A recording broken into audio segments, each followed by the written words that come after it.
Here we go once again with another season of Battlebots, meaning that we're going to get so many brand new robots that are going to make their debut. But with each new season comes an ever-growing list of teams that are continuously improving and growing from their past experiences. Maybe they've learned how to hone their design, their robot, to a fine razor's edge and are able to take on all comers now. Or maybe they're trying to find a new experimental way of achieving what they've wanted to do this whole time.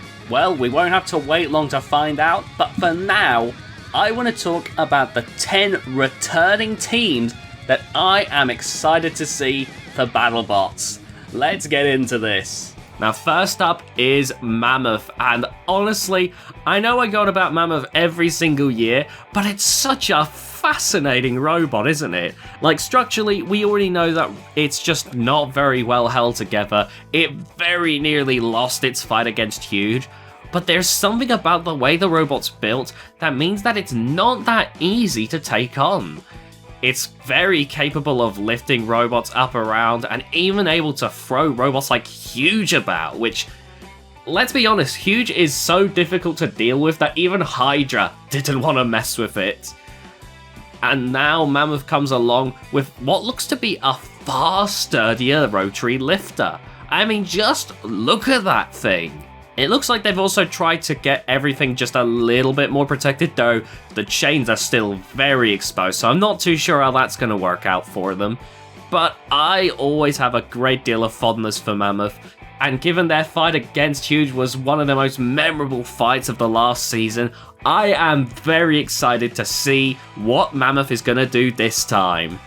Next we have Cobalt. Now if you remember Cobalt, it's a beautiful, brutal vertical spinner built by Team Carbide, and you absolutely can tell it's a creation of theirs, not only because of the paint job, but because of the impressive damage that the spinner was able to dish out.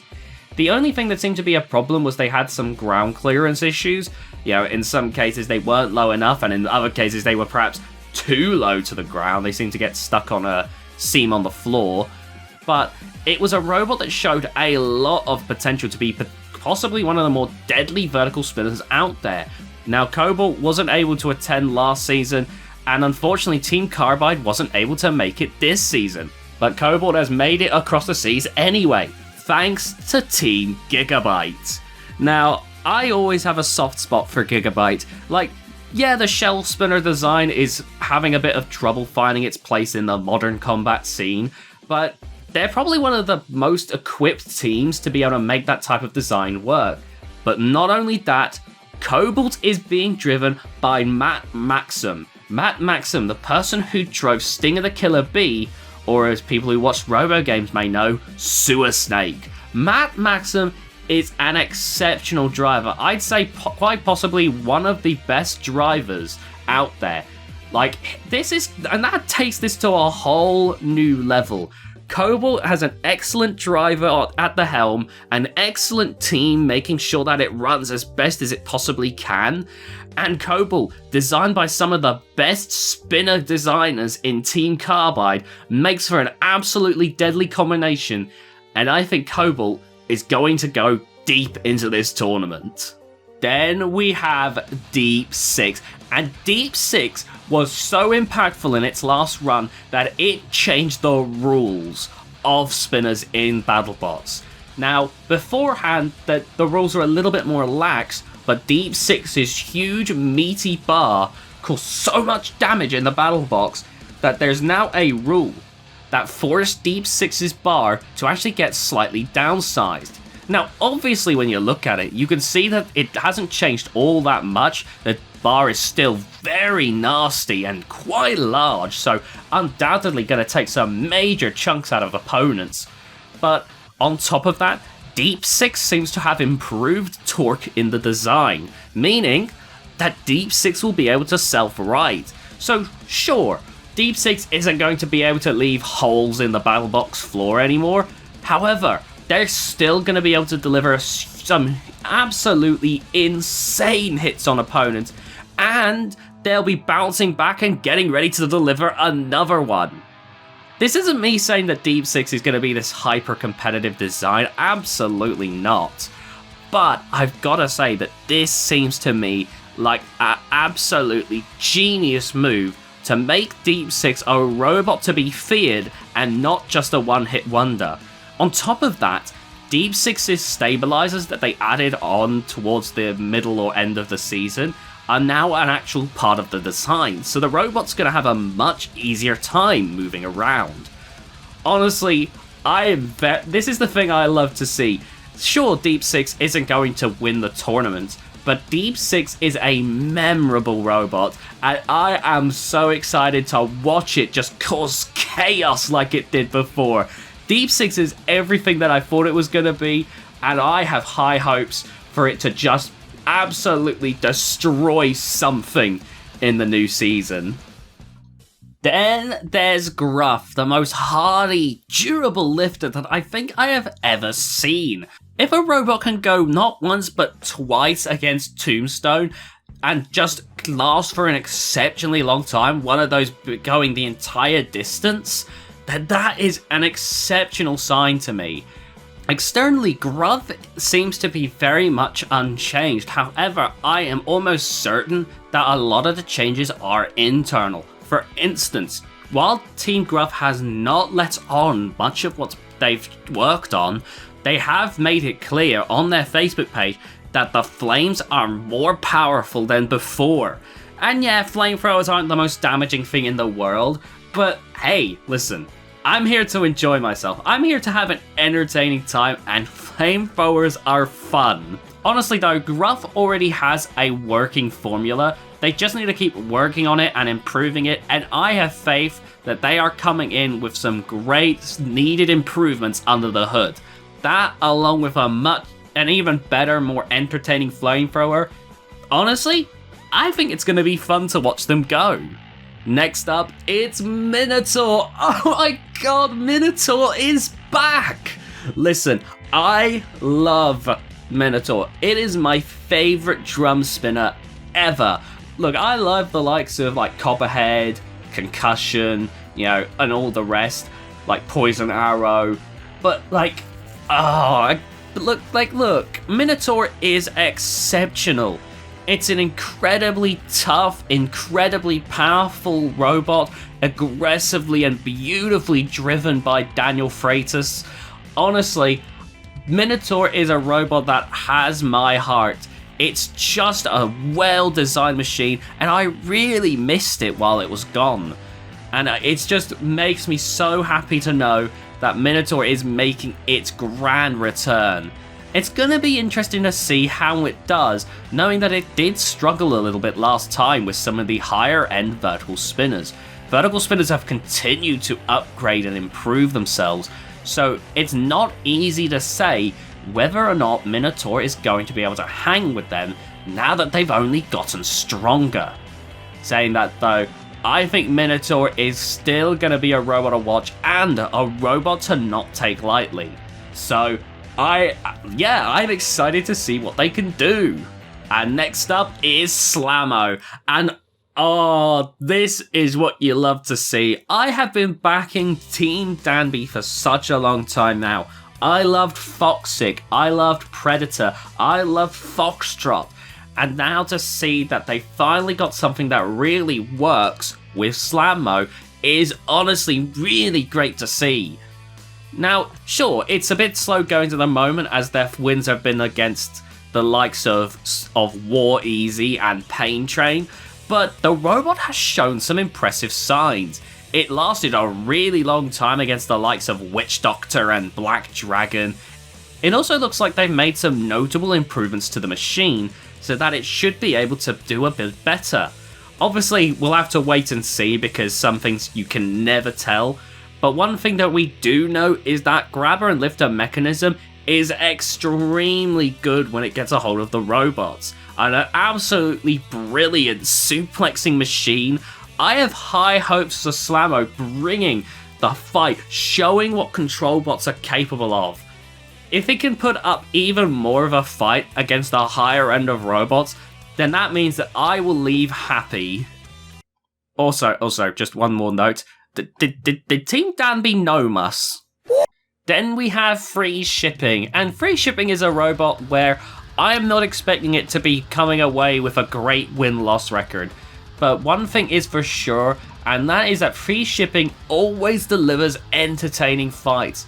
Gary Jin is an incredible driver, and this amazing robot, like I mentioned, the combination of the likes of Original Sin with Raging Scotsman with a forklift on the top, it's an absolutely beautiful combination. The flamethrower from free shipping is absolutely incredible. Apparently, maybe a little too incredible, but you know, the wedgelets at the front give it a little bit of a competitive edge, even if the forklift probably isn't that amazing. It just makes for a really fun robot. Again, this is a robot that I'm excited to see, not so much because I think it's going to come away winning any fights, but because it's so much fun watching it go into action and just have a great driving match with some robots. Then we have Duck, and Duck is back once again with a complete change on the lifting mechanism. I'm sure if you remember in its 2018 run, it was basically just a lifter version of their RoboGames robot, Whoops. It's kind of why there was very little movement in the lifter, because once you see the basis of the robot, it kind of makes more sense. And then in 2019, they improved that by giving a full 360-degree lifter. However, they have gone and redesigned the robot yet again. Now it has a full opening and closing beak that acts as the lifting mechanism. It works by like this weird little complicated mechanism where there's this little spinning ball thing. I don't know how it all works, but basically that means that it can open and close just through that mechanism. Not only that, but I've heard it like quacks or something. Look, Duck is just a fascinating thing to me. I am a little concerned about the ground clearance because maybe they've got some wedgelets they can add that'll allow it to get a little bit lower to the ground. Otherwise, I am a bit nervous. But Duck has proven time and again that no matter how many times it gets redesigned, it's a pretty efficient robot at taking on opponents. Duck has fought some absolutely monstrous designs in its time, and it takes a lot to take it out. Team Black and Blue build some absolutely incredibly durable designs. And so that means that even if they lose, it is not going to be an easy win for the opponent. Next we have Shatter, and it has absolutely, in my opinion, showed why I'm so fond of it. I remember saying about how I'm so excited at being able to drift around. It's surprisingly durable. That hammer, one of the most powerful in the show. Like, this is a robot that has continuously showed signs of improvement. Now, I will agree with some of the thoughts I've seen from the likes of Jevon World of Woodrow. Visually, it has taken a little bit of a hit, you know. You can see some of the shiny top has been removed, and in place it's just got the logo, which isn't as interesting visually, but it's still got enough that I can largely let it slide. The armor still looks incredibly robust. That looks like it could deal with some major hits being taken to it. The forks look incredibly good at being able to scrape along the ground and get under opponents. The new experimental hammer looks, or axe, or whatever you want to call it, looks interesting. I'm not entirely sure, like, how much damage it can do, but maybe there's another thing behind it. Like, I could see this being a thing where it being the way it is means that they can swing a little bit faster, and so great for the judges. They could just keep swinging it like really quickly and get a lot of aggression points. I'm just spitballing there. Like, I don't know the strategy behind that, but that's what I imagine it's for. Point is, Shatter seems to be honing what they've done. They've shown that they've got an incredibly capable hammer robot in a sport that is very difficult to make hammer robots successful in. And, well, if they've shown how good they are, and they've shown an improvement year on year, I've got no reason to believe that they're not going to be even better this time around. And finally, we have Tombstone, a robot that I've been avoiding putting into these lists in the past few years because It's such an obvious choice, right? Like, we all love to watch Tombstone. If you love Tombstone, you love watching Tombstone destroy opponents. If you hate Tombstone, you desperately want to see the underdog pull out the upset win. The fact is, Tombstone is a must-see robot. And so I always wanted to avoid mentioning it because it's just too obvious. We all are excited to see a fight with Tombstone in, but I gotta give it some dues here. Tombstone once again with more improvements this time around. Apparently more efficient under the hood. The frame looks to be a slightly more durable. The bars are just as beefy as ever. Tombstone is a robot that's been having slightly harder a time in recent years. However, those under the hood upgrades, meaning that it should be able to get up to speed just a little bit faster, whilst being able to take chunks out of its opponents as ever, means that Tombstone continues to push itself as the most fearsome horizontal spinner ever. I don't know if Tombstone is going to win the entire thing. Like, just like always, there's some incredibly stiff competition, but Tombstone is going to make sure that it gets incredibly far into this tournament and is a robot that is to be feared. And there you have 10 returning Battlebots that I'm excited to see, and I just want to thank you all so much for the support. I left a like goal on the last video that if I get 100 likes, I would cover the entire 2021 roster, and you've already smashed it. It's crazy. Like, I'm absolutely floored at the outpouring of support, and I want to thank you all for that. Like, this has been such a great thing to see. I'm glad you're all just as excited as I am for Battlebots, and yeah, I cannot wait for this new season. But yeah, if you enjoyed this video, feel free to leave a like on this video, comment down below and let me know some of the returning robots that you're excited to see. There were so many robots in this that it is always a struggle to contain it down to 10. When you have the likes of Witch Doctor, Valkyrie, Black Dragon, so many incredible robots, containing it down to 10 is difficult, so there's undoubtedly going to be so many that we can talk about in the comment section. And there were some that I briefly mentioned in the 10 new robots because of association, the likes of Whiplash, for instance, which I'm also incredibly excited to see. If you enjoyed this video as well, I would really appreciate it if you hit that subscribe button. I'm always looking to do more types of videos. I do a variety of content on this channel, but I'm always happy to do more videos like this. With that being said, hope you all enjoyed, and I will see you all again very soon. Hopefully, it won't take too long for me to do the entire 2021 roster. Bye, guys! Oh my god, Rusty has the axe. Oh, here we go, Battlebots winner. There we go. Just give it the giant nut now. Yep, there we go. Bum bum ba dum bum bum ba dum bum ba dum bum bum ba dum bum ba dum bum bum ba dum ba dum ba dum ba dum bum bum ba dum bum ba dum bum bum.